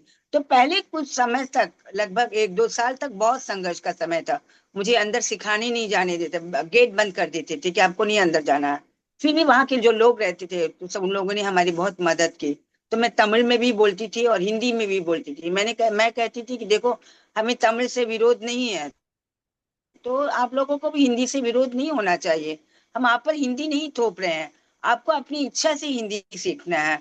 और देखो 1918 में मेरे ख्याल से गांधी जी ने भी वहां पर भेजा था अपने बेटे को, बेटे देवदास जी को हिंदी सिखाने के लिए। तो जब वो हिंदी सिखा सकते हैं, तो मैं भी हिंदी सिखा सकती हूँ, मैं भी हिंदी सिखाना चाहती हूँ, जिससे कि हिंदी जो है हमारे, क्योंकि एक ना एक दिन हमारे देश की हिंदी जो राष्ट्रभाषा बन जाएगी। और यदि आप लोग दक्षिण भारत से व्यापार करने के लिए या उत्तर भारत में जाएंगे, तो आपको हिंदी जो होगा सीखना बहुत सरल होगा, आप दूसरे लोगों से संपर्क कर सकते हैं, व्यापार कर सकते हैं। इसलिए आपको किसी भी भाषा से द्वेष नहीं करना है। जैसे हम लोग नहीं द्वेष करते, हम लोग हिंदी सीख रहे हैं, तमिल ना, बाहर से आके हम लोग तमिल सीख रहे हैं, तो आप लोग को भी हिंदी सीखना जरूरी है। इस प्रकार को कन्विंस करके, विरोध तो, संघर्ष तो बहुत करना पड़ा मुझे। तो इस प्रकार से पर हिंदी सीख के उन लोग को पता चल गया कि हाँ, हमारा भविष्य जो है वो हिंदी सीखने से ही चल सकता है। तो इसीलिए फिर उन्होंने भी आनाकानी की। जरूर बीच बीच में संघर्ष होता था, हमें बंद करना, गेट बंद करना, ये करना। पर क्या होता है, बाद में वही लोग जो संघर्ष करते थे, वही लोग हम जो बाहर जो रहते हिंदी ट्यूशन चलाने वाले, उनके घर में रात को 7 बजे 8 बजे जाकर हिंदी सीखते थे। हिंदी से उनको प्रेम था। उन लोगों को मालूम हो गया कि हाँ, हमें भविष्य में हमारे बच्चों को और हमें हिंदी सीखना जरूरी है। तभी हम व्यापार कर सकते हैं, हम दूसरे लोगों से संपर्क कर सकते हैं। इसलिए वे सीखते थे। संघर्ष तो करना पड़ा, मुझे भी बहुत करना पड़ा। कभी कभी बस भी रोक देते थे कि यहाँ हिंदी सीख रहे हैं, आप लोग नीचे उतरो, नीचे उतरो, नहीं जाना। हिंदी प्रचार सभा ही नहीं जाना। हिंदी प्रचार सभा के आगे और डाउन डाउन हिंदी करके चिल्लाते थे, गेट बंद कर देते थे। वो सब तो मैंने देखा, परंतु उस सबको मैं लक्ष्य नहीं करती थी, क्योंकि मेरे सास और मेरे हस्बैंड का मेरे साथ में बहुत, कभी कभी मुझे लगता था कि हिंदी नहीं सीखना है, इससे कोई लाभ नहीं है। उस समय तो मेरी तनख्वाह भी केवल 300 रुपए की थी। तो मेरे हस्बैंड बोलते थे, छोड़ दो ये, पढ़ के तुमको क्या करना है, कुछ सीखने की जरूरत नहीं हिंदी। नहीं, परंतु मुझे दृढ़ विश्वास था कि नहीं, एक दिन मैं जरूर अपने लक्ष्य को प्राप्त करूंगी। और मैंने लगभग 1000 प्रचारकों को तैयार किया हिंदी प्रचार सभा से। लगभग 1000। उन लोगों का सिलेबस तैयार करती थी, उन लोगों को सिखाती थी हिंदी में। तमिल में भी बोलती थी, दोनों स्ट्रिक्ट नहीं थी, तो उनको नहीं समझ आता तो तमिल में बोलती थी। तो वे बच्चे लोग, पर एक बात जरूर बोलती थी, जो भी प्रश्न पूछना मुझसे हिंदी में ही पूछा करो। तो वे लोग हिंदी में ही बोलते थे। तो नफरत तो हट जाती है। मैं कहती थी कि हमें किसी भी भाषा से झगड़ा नहीं करना, आपको तमिल में बोलना तमिल में बोलो, पर साथ में हिंदी भी बोलना है। खाली हम मेरे क्लास में तमिल बोलने से नहीं चलेगा। तो इस प्रकार से उन लोगों के साथ प्रेम से मैं करती थी, काम करती थी। तो वही मैं कह रही हूँ, मैं लगभग मैंने 5 वर्ष तक वहां प्रचारक का काम किया। और उस समय के दौरान मैंने लगभग हजारों से ज्यादा मैंने प्रचारकों को तैयार किया। और वे अब यहाँ, यही नहीं, भारत में ही नहीं, विदेशों में भी काम कर रहे हैं। कभी कभी जाती हूँ तो वे लोग मिलते हैं, विदेशों में भी काम कर रहे हैं।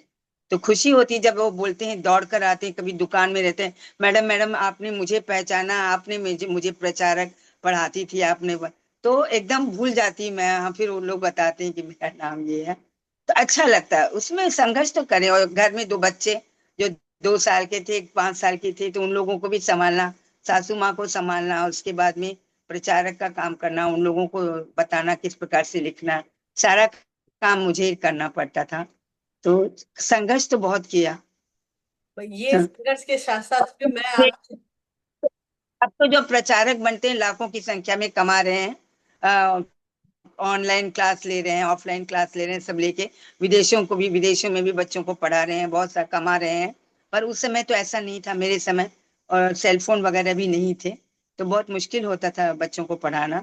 जी, ये बहुत ही मुश्किल था। अब ये तो सब तकनीकी ऑनलाइन में। क्रांति जो आई है, उससे आय के साधन भाषाओं में बढ़े हैं। और ये हमारा एक संदेश भी रहता है युवाओं के लिए। एक ये ऐसा क्षेत्र है जहां पर आपकी उम्र आपको कहीं रोकती नहीं है।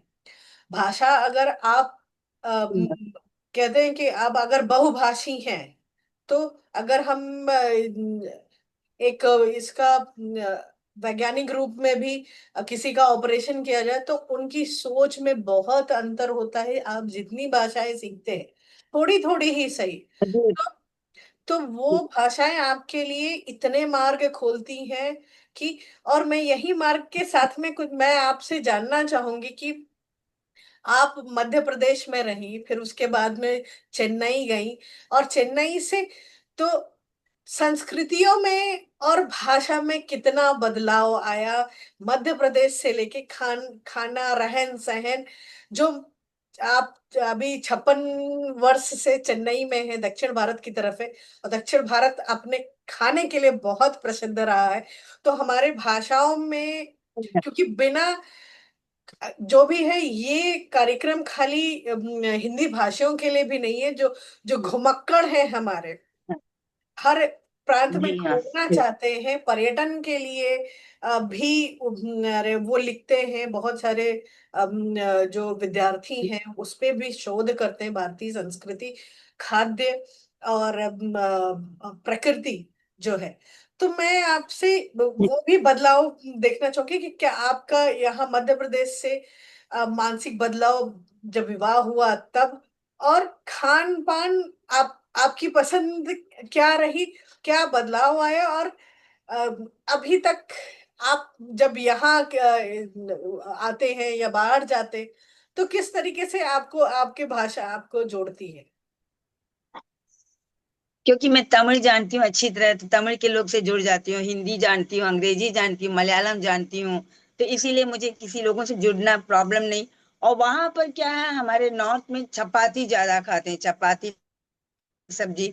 यहाँ भी आई थी मैं, पहले पहले तो बहुत तकलीफ होती थी, क्योंकि मेरे हस्बैंड को और मेरी सासू को बिल्कुल पसंद नहीं था, सासू माँ को, कि चपाती बनाओ, वो नहीं खाती। तो यहाँ के लोग इडली डोसा खाते हैं जहाँ। तो मुझे कुछ समय तो बहुत प्रॉब्लम हो गया, क्योंकि मुझे चपाती अच्छा लगता। चपाती के साथ मैं नॉर्थ इंडियन वेजिटेबल जो बनाती हूँ, तो उन लोग को पसंद नहीं रहता था। उन लोगों को तो यहाँ के चावल, राइस, रसम, सांबार, ये सब पसंद है। तो मेरे को एडजस्ट होने के लिए, पर मेरी सासू माँ मुझे बहू की तरह नहीं देखती थी, उन्होंने मुझे पूरी तरह से बदला। उसके लिए मैं बहुत उनको धन्यवाद देती हूँ, क्योंकि स्वर्गीय हैं, अभी तो नहीं रही। उन्होंने मुझे ना केवल तमिल भाषा सिखाए, परंतु उन्होंने यहाँ का भोजन वगैरह सब कुछ, इडली डोसा कैसे बनाना, उसके लिए मुझे 1 साल तक संघर्ष करना पड़ा। सांबार मुझे कुछ नहीं आता था, वहाँ का वही का भोजन सब आता था, चपाती सब्जी वगैरह वो बनाती थी। परंतु भोजन बनाने के लिए मुझे लगभग 1 साल तक संघर्ष करना पड़ा, मेरे हस्बैंड के साथ, मेरे मतलब सासू माँ के साथ। पर एक बात मैं बोलना चाहती हूँ कि यदि उन लोगों का कोऑपरेशन नहीं होता, उन लोगों का यदि सहयोग नहीं होता, तो ना तो मैं तमिल सीख पाती और ना तो उन लोगों का भोजन ही सीख पाती। कभी मेरे से नाराज नहीं होते थे, दोनों ही आराम से, देखो ऐसा करना, ऐसा करना, ऐसा करना। तभी से मैं MA MPhil PhD कर सकी। यदि उन लोग मेरा सहारा नहीं देते, तो सचमुच में नहीं सीख सकती। और जैसे आप बोल रही हैं, मध्य प्रदेश से यहाँ आने के बाद मुझे संघर्ष करना पड़ा, और मुझे भोजन भी उतनी ठीक तरह से नहीं आता था, क्योंकि मैं वहां पर हॉस्टल में पढ़ती थी। जहाँ मैं रहती थी वहां जबलपुर हॉस्टल में पढ़ती थी, तो इसलिए मुझे भोजन बनाना नहीं आता था। तो वही लोग बना बना कर देते थे, मेरे हस्बैंड मेरे, तो मैं देखती रहती थी। तो भी संघर्ष, भोजन के साथ संघर्ष, और मतलब भाषा के साथ संघर्ष, सबके साथ, बच्चों के साथ संघर्ष, सबके साथ मुझे संघर्ष करना पड़ा। और उसके बाद आज मैं 82 ईयर्स में आई हूँ। तो मुझे अभी भी बेटी आई है, तो वो बोल रही कि मम्मी, कल ही आई हो, बोल रही मम्मी आप रेस्ट करो, मैं ही खाना बना देती हूँ। वो भी अच्छी तरह से साउथ इंडियन भी बना लेती है, नॉर्थ इंडियन भी बना लेती है, पंजाबी डिशेस भी बना लेती है। और उसकी भी सेकंड लैंग्वेज हिंदी थी, तो हिंदी भी वह जानती है। घर में तमिल बोलती है, पर तो हिंदी भी अच्छी तरह से बोल लेती है। तो इसलिए, और अंग्रेजी तो जानते हैं, उन लोग वहां रहते हैं इसीलिए, तो उसको किसी भी प्रकार से कोई प्रॉब्लम नहीं है। तो सभी भाषा हमको जानना चाहिए। और यहाँ ये बताया भी गया है कि विदेशों में एक अनुसंधान के द्वारा ये खोजा गया है कि हाँ, बच्चे जितनी अधिक भाषाएं सीखेंगे, उनका जो मानसिक विकास है ना, उतना ही अधिक होगा। तो यदि बच्चे ना केवल 2 या 3, 5 या 6, जितनी भी, जैसे आप स्पेनिश सिखाती हैं, जर्मनी सिखाती हैं, अंग्रेजी तो सिखाती हैं, इस प्रकार से जितनी भाषा बच्चे लोग सीखेंगे, उनका मानसिक विकास जो है उतना अधिक विकसित होगा। मुझे भी संस्कृत भी आती है, मुझे थोड़ी बहुत। मलयालम मैं जानती हूँ, तमिल तो बोलती हूँ अच्छी तरह से, हिंदी भी बोलती हूँ। तो मैं भी और अधिक भाषाएं, कन्नड़ और तेलुगु भी सीखना चाहती हूँ, जो मेरे फ्रेंड्स हैं उनसे सीखती हूँ।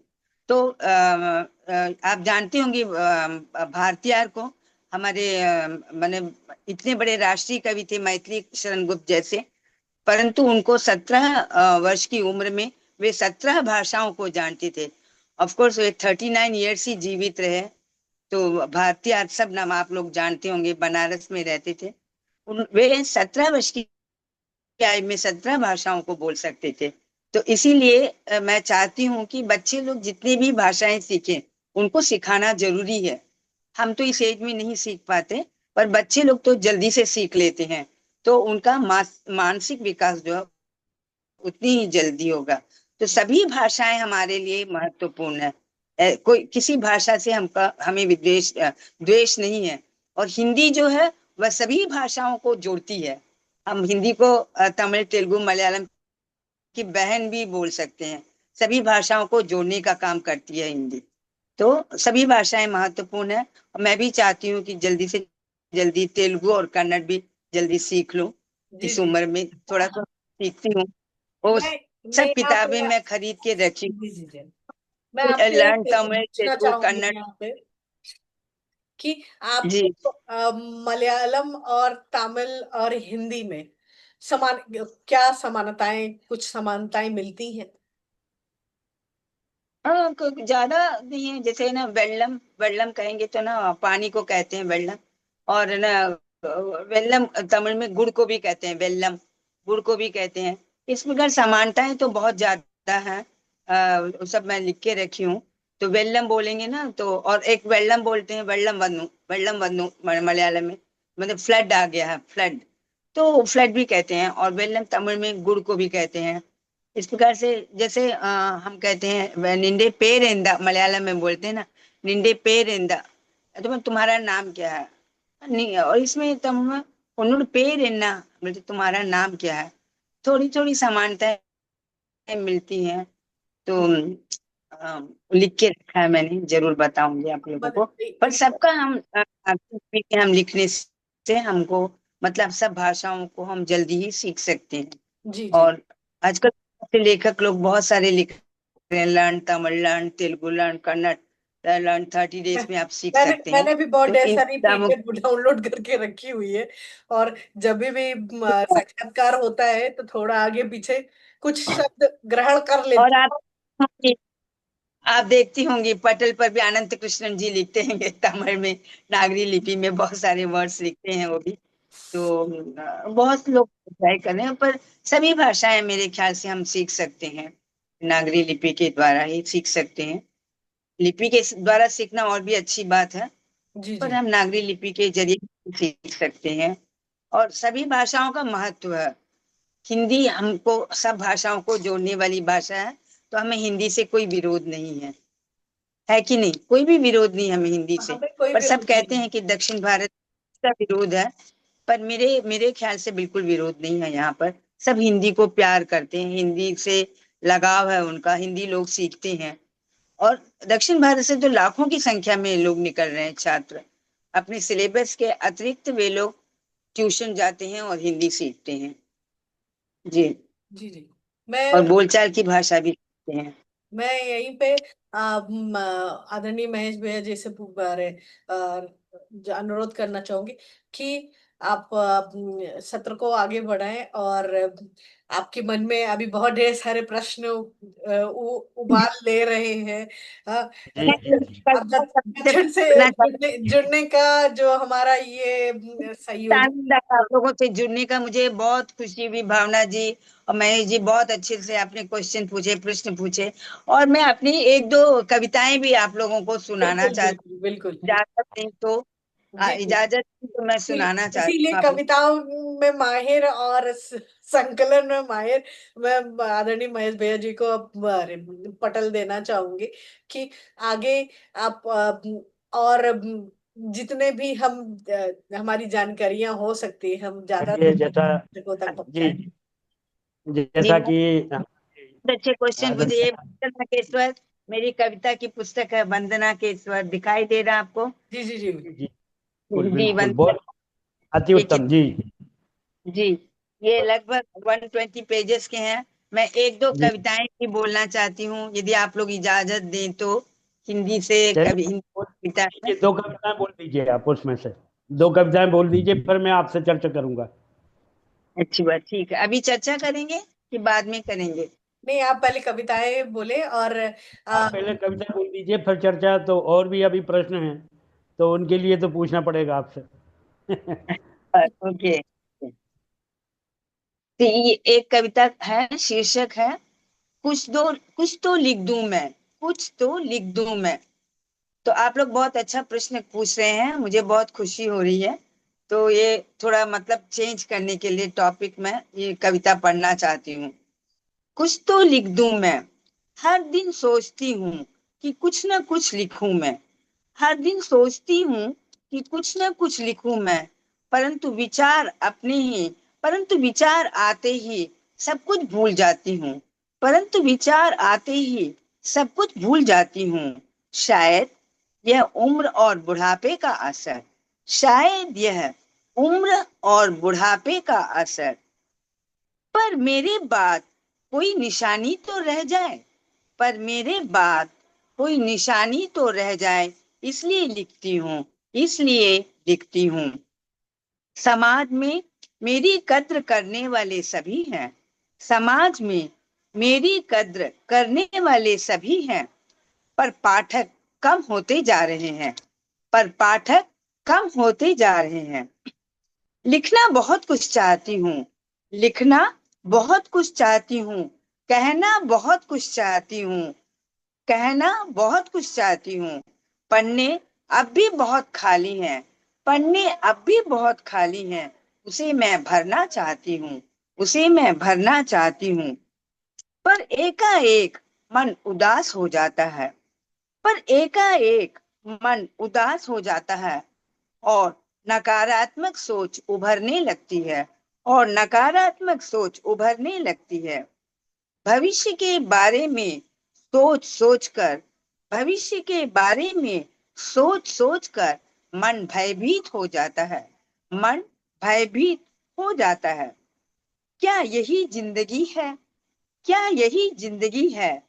अपने अतीत के अनुभव को, अपने अतीत के अनुभव को पन्ने पर उतारना चाहती हूँ, पन्ने पर उतारना चाहती हूँ, पर मन मसोस कर रह जाती हूँ, पर मन मसोस कर रह जाती हूँ।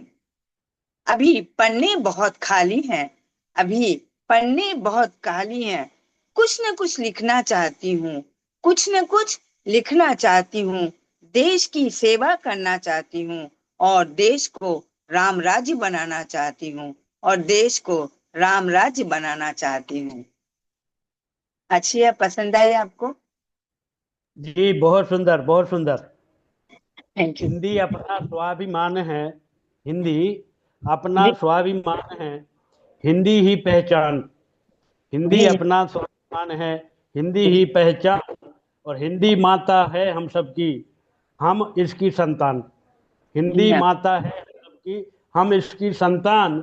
विश्व हिंदी दिवस अनुपम, करे हृदय एहसास, और हिंदी हिंदुस्तान में भाषा सदा से खास।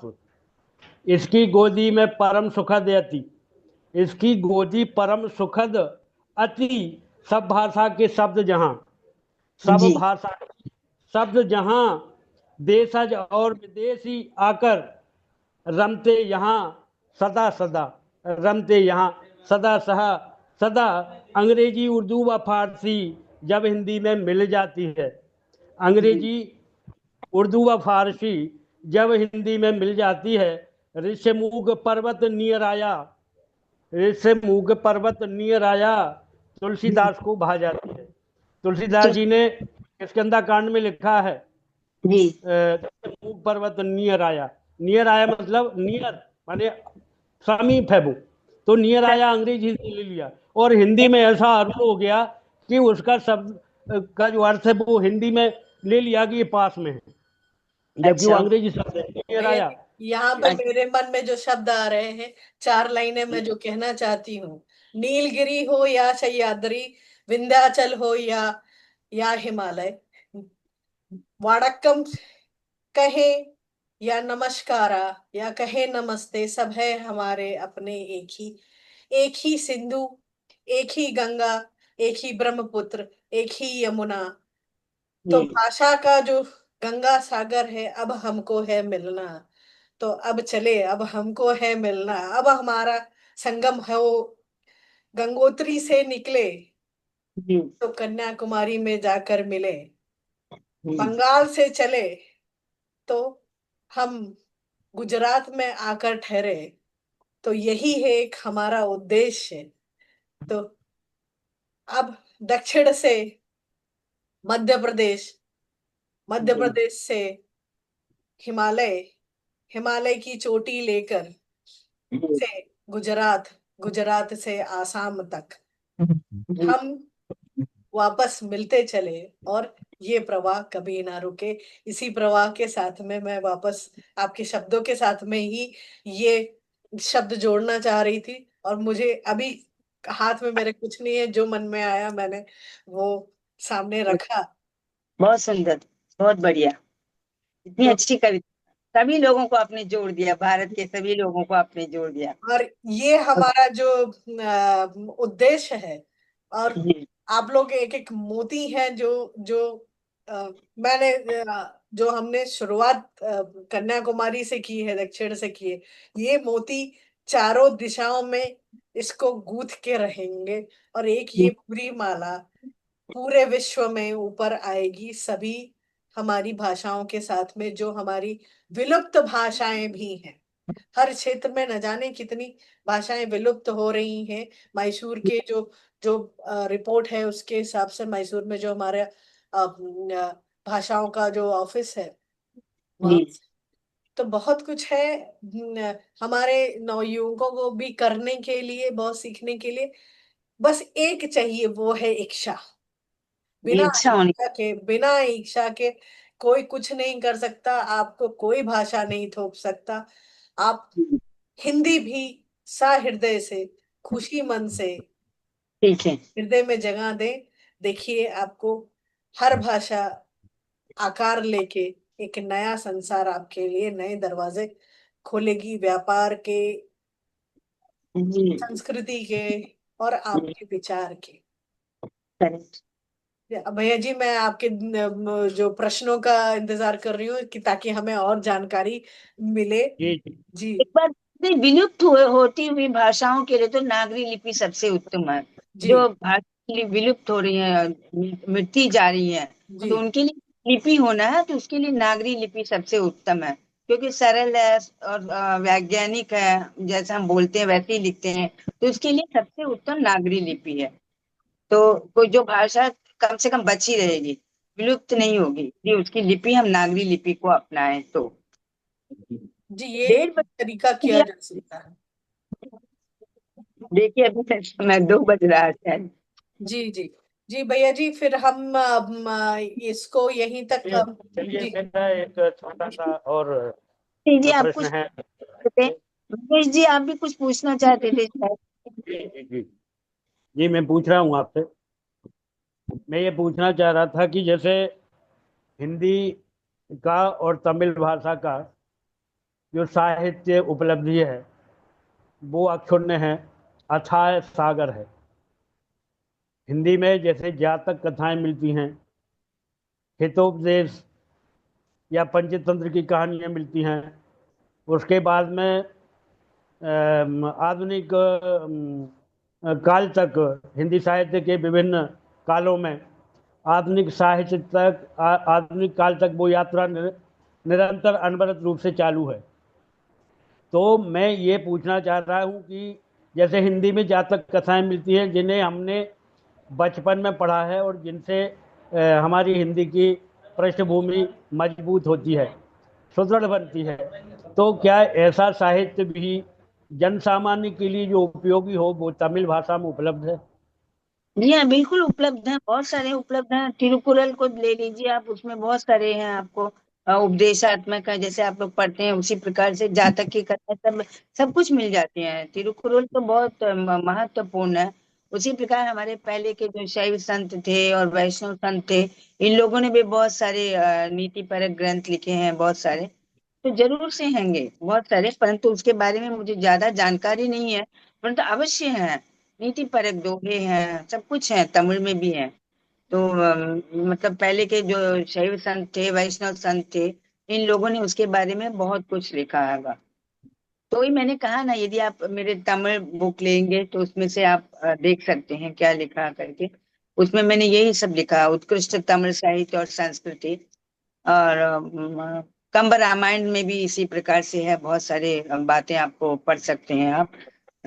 जो तुलसीदास के रामचरितमानस से थोड़ा विभिन्न है, अलग है। तो कंब रामायण में नारी पात्र, ये भी मैंने लिखा है, नारी पात्र पुरुष पात्र सब इसमें क्या डिफरेंस है, उसके बारे में भी मैंने लिखा है। तो जरूर से हैं, पढ़ सकते हैं आप लोग। तो उसके तो अनुवाद भी बहुत से राइटर्स जो हैं, लेखक हैं, तमिल में जो कहानियां हैं, ऐसे आपने बोले ना नीति पर कहानियां हैं, उन सब का अनुवाद उन्होंने किया है। शेषन जी ने भी, डॉक्टर शेषन ने भी बहुत से इस प्रकार से ग्रंथों का अनुवाद किया है हिंदी में, तमिल से हिंदी में अनुवाद किया है। और तो आखिरी में ये प्रश्न कि आपके आदरणीय पति महोदय जी ने तमिल में लिखी महाभारतम, और उन्होंने आपने उसका हिंदी में अनुवाद किया, तो जी हाँ, महाभारत बहुत बड़ा ग्रंथ है, और उसमें 18 सर्ग हैं, 18 अध्याय हैं, और उनके अलग अलग कथाएं हैं। कभी कर्ण की, तो कभी दुर्योधन की, तो कभी दुशासन की। तो मैंने जो अनुवाद किया, और आदरणीय आर कृष्णन जी ने जो तमिल में लिखा महाभारतम, उसका रूपक और उसकी कथानक कहाँ से ली गई, और कौन कौन के चरित्र को उजागर किया गया, सर मैंने उसकी पूरा 18 अध्याय नहीं लिखा है, वस्तुस्थिति क्या रही? जी। महाभारत पूरा 18 अध्याय नहीं लिखा है। मैंने अपने मेथड से, वो हस्बैंड ने अपने मेथड से, उसमें कहानी के अंदर कहानी, कहानी के अंदर कहानी आता है ना, बहुत सारे महाभारत तो इतना विस्तृत तो हमने नहीं लिया, कुछ पार्टों को लिया हमने, कुछ अध्याय को लिया। और ये ऐसा हमने लिखा है, ये ग्रंथ ऐसा लिखा है जिससे कि बच्चों के लिए उपयोगी हो, बहुत सरल भाषा में लिखा हमने महाभारत। तो कुछ पॉइंट्स के जो जो मुख्य थे हम लोग को वो लिए हैं हमने। महाभारत में जैसे आते 18 अध्याय, ऐसा हमने नहीं लिया। और उसमें मैं ये बताना चाहती हूँ कि जैसे कि आप भी जानते हैं कि अर्जुन अपने सामने सगे संबंधियों को देखकर धनुष फेंक देते हैं और बोलते हैं मुझे जमीन नहीं चाहिए, कुछ भी नहीं चाहिए मुझे, कृष्ण से कहते हैं। तब कृष्ण भगवान कहते हैं कर्मण्येवाधिकारस्ते माँ फलेषु कदाचन, तुम्हें केवल अपने कर्तव्य करना है, अपना धर्म करना है, हमें देखना नहीं है कि हमारे सामने कौन है, किस प्रकार से। तो इसलिए मैंने बच्चों को किस प्रकार से आगे लाए, बच्चों को लक्ष्य तक पहुंचाने के लिए मैंने उसे उस पर उपदेशात्मक लिखे हैं कहानियां। तो हस्बैंड ने भी वही कहानियां लिखी हैं, परंतु हमने सारे 18 अध्याय को नहीं छुआ। उसमें से जो मेन मेन है हमने वो लिखा है, 200 पेज का है ये। तो बच्चों के लिए ये उपयोगी सिद्ध हो, बच्चे जो है अपने लक्ष्य को प्राप्त करें। बहुत से बच्चे लोग क्या होता है आजकल, निराश होकर आत्महत्या कर लेते, सुसाइड कर लेते हैं, उनको लक्ष्य नहीं मिलता है, अपने काम में सफलता नहीं मिलती है। तो हमने वो लिखा है कि तुमको हार कर बैठना नहीं। तो उसके लिए हमने अलग अलग उदाहरण दिए, जैसे नल दमयंती का किस प्रकार कितने उन्होंने कष्ट सहे हैं, इस प्रकार से अनेक छोटे छोटे लोगों का हमने लेकर उसको विवेचना की है और उनको बच्चों को समझाया। तो खासकर विद्वत जनों के लिए भी ये उपयोगी है और बच्चों के लिए भी यह उपयोगी है। तो यदि सरकार मेरी किताब पढ़कर या पाठ्यक्रम में बच्चों को लिए रखेगी तो मुझे बहुत खुशी होगी। बहुत बहुत इसीलिए ने दिया। इस बार जो फंक्शन हुआ था उसमें भी मैंने यही बताया। तो अमित शाह जी को मैंने कहा कि ये किताब जो हस्बैंड लिखते, इसमें एक्चुअली उनको जब लिख रहे थे, उन्होंने तो अपनी महाभारत की किताब लिख ली, परंतु उसके बाद उनको नीचे गिर के पैर का फ्रैक्चर हो गया, तो 6 मंथ तो बिस्तर पर रहे। तब उस समय उन्होंने मुझे ये बताया कि इस प्रकार से हिंदी में लिखना, ट्रांसलेशन करना, ये करके उनके ही उपदेश, उनके मैंने आज्ञा के अनुसार ही मैंने ये किताब पूरी की। उन्होंने जो जो लिखा वो कहानी में, वो मतलब तमिल में बोलते जाते थे और मैं उसका हिंदी में अनुवाद करती थी।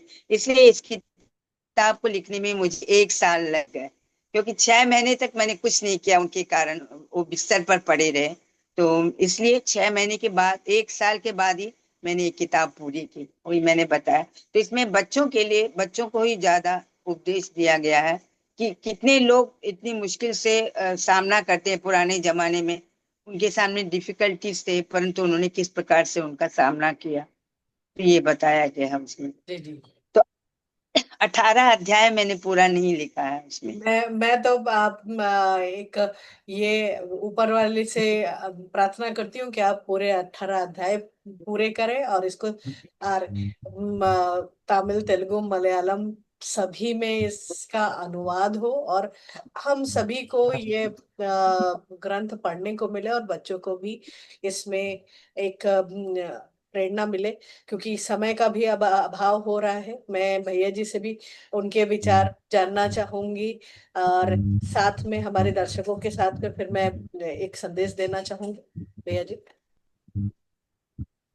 मैं भी संदेश दूंगी कि सभी लोग हिंदी अच्छी तरह से जी जी पढ़ें, बिल्कुल। हिंदी के अलावा और भी अनेक भाषाएं पढ़ें, जिससे उनका मस्तिष्क जो है अधिक विकसित हो। और अधिक मतलब मोबाइल पर अपना समय व्यर्थ न करें, उसके बदले में अनेक भाषाएं सीखें। यही मेरी महत्वाकांक्षा है, यही मेरी मतलब इच्छा है। और आप लोगों को भी मैं आशीर्वाद देती हूँ, इसी प्रकार से आप अनेक लोगों का इंटरव्यू लें, साक्षात्कार लें, और जिससे के कारण आपके कारण लोग आगे बढ़ते जाएं। तो आप लोगों को बहुत आशीर्वाद देती हूँ, महेश जी को और आपको, भावना जी को, कि आपने इतनी अच्छी तरह मेरा इंटरव्यू लिया। बहुत बहुत धन्यवाद आप लोगों का, साक्षात जी इतना पुनः जी पुनः इस कार्यक्रम के माध्यम से हमने जाना कि तमिल भाषा को किस प्रकार से उपयोगी बनाते हुए उसका हिंदी अनुवाद किया जा सकता है और किस प्रकार हिंदी से तमिल को हम समझ सकते हैं। ये आज की इस कार्यशाला में या इस कार्यक्रम में, इस ब्रॉडकास्ट में, प्रसारण में ये बात हमारे बीच उपस्थित रही। आदरणीय परम सम्मानीय डॉक्टर राजलक्ष्मी जी जो चेन्नई से हैं, जिन्होंने हिंदी के लिए अपने अर्धशतक वर्ष पूरे कर दिए। 50 साल लगातार जिन्होंने सेवा हिंदी की और आज भी अनवरत रूप से सतत संघर्षशील हैं, सतत सतत लगनशील हैं और अपना कर्म किए जा रही हैं और ईश्वर उन्हें अनंत विभूषित अलंकारों से अलंकृत करे। उनकी जो रचनाएं हैं वो पाठ्यक्रम हो, उनकी बात को सरकार सुने, ऐसी हम कामना करते हैं।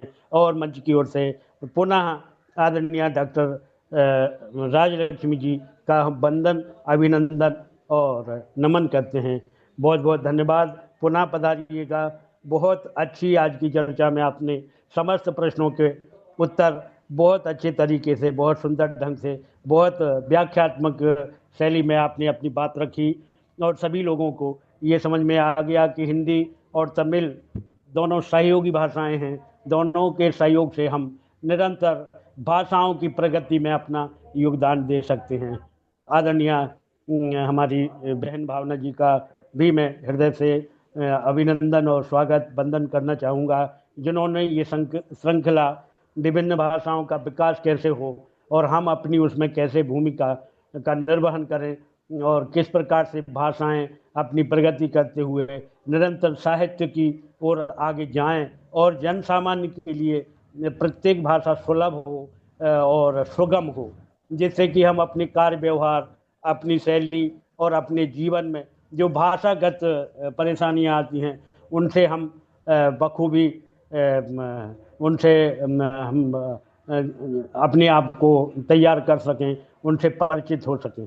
बहुत बहुत धन्यवाद और बहुत बहुत शुभकामनाएं आदरणीय बहन भावना जी और आदरणीय बहन डॉक्टर राजलक्ष्मी जी। सादर नमन, सादर वंदन। आपको भी, आप लोगों को भी मेरा आशीर्वाद। इसी प्रकार से इंटरव्यू लेते रहें सबके साथ, तो अब बहुत से विषय आपको मालूम हो जाएंगे। बहुत बहुत धन्यवाद आपका। आज इंटरव्यू साक्षात्कार बहुत अच्छा रहा, मुझे बहुत खुशी हुई कि भावना जी ने और महेश जी, आपने दोनों ने बहुत अच्छे ढंग से मेरे साथ में साक्षात्कार लिया। बहुत बहुत बहुत धन्यवाद बहुत आप। बहुत धन्यवाद। आज हमारे दर्शक जो यूट्यूब पर है या किसी भी सोशल मीडिया पर है और अलग अलग साहित्य से जुड़े हुए, भाषाओं से जुड़े हुए जो हमारे शोधार्थी हैं और जो जिनको बहुत विषयों पर खोज करनी होती है, सोच के लिए, भाषाओं के लिए या अलग अलग विधाओं पे बात करनी होती है, तो आज हमने सुना डॉक्टर राजू लक्ष्मी जी को चेन्नई से और उनके भाषा के संघर्षों को और अपने जीवन के दाम्पत्य जीवन और सभी सामंजस्य को बिठाते हुए कि किस तरीके से अगर आप अपने मन में ठानते हैं और तो उम्र की कोई सीमा नहीं होती है। और जहां पर डॉक्टर राजलक्ष्मी जी ने दो बच्चियों के साथ में आज वो नानी भी है, पार्टी भी है, उनके बच्चे आज विदेश में भी पढ़ रहे हैं और एक एक तीन पीढ़ी का जो संयोजन रहा है, साथ में उनके दाम्पत्य जीवन में उनके पति का सहयोग, उनकी सास का सहयोग, एक पूरी भारतीय परिवार के साथ में एक आधुनिक, एक शिक्षिका, एक शोधकर्ता जिन्होंने अपनी पीएचडी भी पूरी की और भाषा विपरीत परिस्थितियों में भी, विपरीत भाषा परिस्थितियों में भी उन्होंने अपना जो संघर्ष का जो व्यक्तित्व था वो नहीं छोड़ा। तो हम अपने दर्शकों से यही कहना चाहेंगे खाली कि आपकी एक सोच, एक विचार आपको न जाने के एक बदलाव न जाने कितने संस्कृतियों से, कितने आय के साधनों से जोड़ सकती है। तो भाषा बहती गंगा है। और हम इसमें बहुत ज्यादा हमें एक मिला हुआ है कि पूरा भारत आप कहीं भी जा सकते हैं, कितने दिन भी रह सकते हैं, आपको पासपोर्ट वीजा की जरूरत नहीं होती। आपको स्वयं का जो प्रयोगशाला है, हर शहर आपके लिए प्रयोगशाला है। हर लोग तो भाषाओं का को अपनाना, अलग संस्कृतियों, अलग, हमने ये भी जाना कि दक्षिण भारतीय के खान पान तो चटखारे लेने के लिए ही सही, आप भाषा का प्रयोग करें, क्योंकि जो मजा दक्षिण भारत में डोसा इडली खाने वगैरह। का है, वो भी तमिल में, तेलुगु में, मलयालम में, वो वो मजा वही मिल सकता है। जो जो मसालों का जो पोड़ी का मजा है वो वही मिल सकता है। तो इसी के साथ में कला, संस्कृति, भाषा जो सबको जोड़ती है, तो जो घुमक्कड़ी लोग हैं भाषा जरूर सीखें। एक शब्द से ही सही शुरुआत तो करें। तो हमारी इसी जो विनती के साथ में, रिक्वेस्ट के साथ में, आप सारी भाषाएं सीखें और अपने को आगे बढ़ाएं। अपने जो व्यापार है उसको, अपनी सोच को आगे खुला बढ़ाएं। खुला छोड़ें। और जो साहित्य है, उस साहित्य है, भाषाएं हैं, तकनीकी है, सब में अपने को आगे रखें। इसी सोच के साथ में हम जल्द ही दक्षिण भारत के और भी साहित्यकारों के साथ में मिलेंगे। आज हमें जितनी जानकारी मिली है वो बहुत ही अमूल्य है। और अब इस अमूल्य जानकारी को आप सभी तक पहुंचाएं। लाइक, शेयर, सब्सक्राइब करें और बेल बटन जरूर दबाएं, ताकि आपको नए जो एपिसोड्स हैं उनके बारे में जानकारी मिल सके। और एक बार फिर से जो मेरे मार्गदर्शक हैं आदरणीय महेश प्रसाद शर्मा जी, हमारी अतिथि डॉक्टर राज्यलक्ष्मी जी, उनका फिर से आभार। वो पटल पे आए, उन्होंने अपना बहुत समय दिया। और खासकर उनकी सुपुत्री जो अमेरिका से आई हुई है, आज उन्होंने बहुत सहयोग दिया है। आज उन्होंने घर का, परिवार का जो ख्याल रखा है, इतना समय हमें दिया। तो उन सहयोग के लिए भी हम बहुत आभारी हैं। और जल्दी हम अलग अलग विषयों पे एक बार फिर से मिलेंगे। बहुत ढेर सारी चीजें हैं जो हम डॉक्टर राजलक्ष्मी से अ, फिर उनके लेखन पे, उनकी विधाओं पे जरूर बातचीत करेंगे, उनके पीएचडी के विषय पे भी बातचीत करेंगे। तो इस तरीके से बहुत ज्ञान की चीज है। और खासकर अगली बार दक्षिण भारत के जो सिनेमा है उसके बारे में भी बातचीत करेंगे, क्योंकि तमिल सिनेमा जिस तरीके से लोग हिंदी सिनेमा के लिए पागल हैं, उसी तरीके से तमिल सिनेमा के लिए यहाँ पर हिंदी भाषी बहुत बड़े पागल हैं। तो मैं पागल शब्द का मतलब अ, अन्यथा ना ले। ये हाँ पागलपन भाषाओं के लिए और कला के लिए है। तो जी। एक दूसरे का सिनेमा, एक दूसरे के भाषाओं का जो समन्वयन है, जो एक दूसरे को समझने का, तो हमारा सिनेमा बहुत बड़ा एक रोल निभाता है इसमें। तो मैं आरआर की बहुत बड़ी फैन हूँ। और साथ में हमारे जितने भी दक्षिण भारतीय मैसेज से। अभिनय करता है उनकी बहुत बड़ी फैन हूँ। तो ये संदेश के साथ में मैं यहीं पे आप लोगों से विदा चाहूंगी। और जरूर से जरूर हमसे जुड़े, और साहित्य को लेकर, संस्कृति को लेकर, खान पान को लेकर और बहुत ढेर सारी बातें करने वाले हैं देश के कोने कोने से। और कोशिश यही रहेगी कि आप तक हम उन लोगों को पहुंचाएं जो आज तक कहीं नहीं पहुंचे सोशल मीडिया तक।